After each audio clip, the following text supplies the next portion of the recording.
Other news, Vlodymir Zelensky is in Berlin. Ukraine's president held talks with the German Chancellor. Frederich Merz announced that Germany would help Ukraine produce long-range weaponry. Zelensky also said that Ukraine's defense minister held a phone call with Russia's negotiator following those recent talks in Istanbul. He also spoke out about Kiev not being invited to the upcoming NATO summit in The Hague. For more on all of this, we can bring in our international affairs editor, Angela Diffley. Angela, great to see you. What came out of that joint press conference earlier today in Berlin, especially when it came to that key issue of those Taurus long-range missiles from Germany? Yeah, perhaps the first thing to say, given that it is not always the case with Zelensky, the rapport between Zelensky and Merz was very comfortable.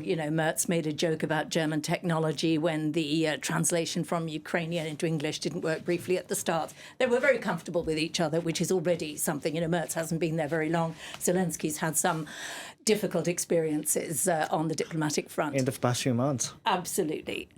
To the key issue, really, which was these Taurus long-range missiles. Of course, Merz on Monday appeared to suggest that Germany would make them available without restrictions to Ukraine. Now, the key thing about these missiles is that they have a deep range capacity of 500 kilometres, which is greater than the American ATACMS, greater than the French Scalps or the UK Storm Shadow. It's the same thing, which is 250 kilometres. And they could be used to hit military targets deep inside Russia. For example, trying to knock out resupply hubs for soldiers on the front line who need extra weaponry, extra equipment. That is the sort of mission they might have. Immediately, once he had said this, there was dissent already in Germany. Really? Members of his own coalition appeared blindsided by this, appeared not to be ready for that sort of statement. It was perhaps not quite what he intended to say. It's unclear, but it sowed considerable confusion. Now, in the wake of that, Germany has decided that it will opt for a general policy in terms of what weaponry it supplies, what military aid, of strategic ambiguity. In other words, not saying what it supplies, which is something that France has done pretty much from the beginning, not given specific details of what it is or isn't supplying. So that is a key change. And it seems that they might have opted, because we're not being told very clearly, it's not clear, but it seems that they might have opted for a sort of compromise fudge. These German long-range missiles, the Taurus missiles, are Swedish and German made.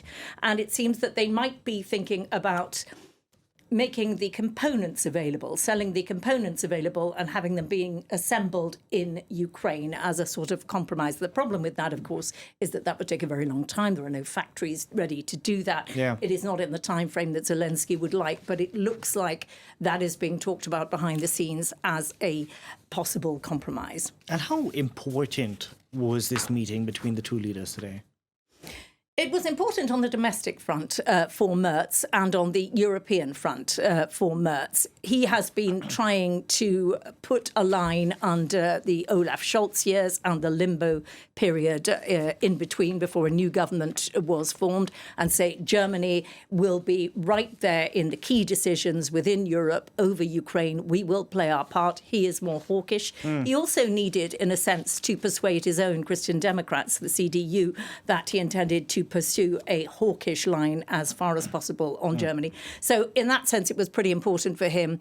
For Zelensky, it is always about keeping up the pressure all the time, because since that saga of will they, won't they talk in Istanbul, the meetings which were downgraded, nothing very much has happened. Moscow said that on the diplomatic front, the exchange the of prisoner prisoners. exchange, which is very significant, 1,000, which is a significant number on both sides. But on the diplomatic front, nothing very much has happened. The Russians said, we will write a memorandum of our vision of long-term peace.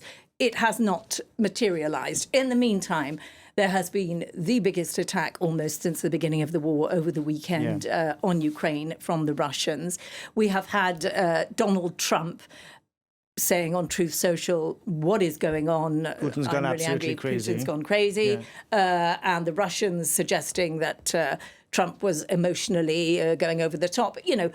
A bit of a slanging match on social media, but it is at a standstill. The Russians are not in any hurry. Zelensky said again, we are ready to meet at any time, anywhere for peace talks with Putin, with Trump and ourselves at top level. I think it was important that he announced that his defense minister held a call with the Russian side today. So hopefully that more peace talks, more face-to-face direct negotiations can happen in the days and weeks to come. Thank you very much. And just after this press conference, the Kremlin announced that, they considered this a provocation, the German stance, a further provocation in the war. That was to be expected by all concerned. Thank you very much for that, Angela Diffley there.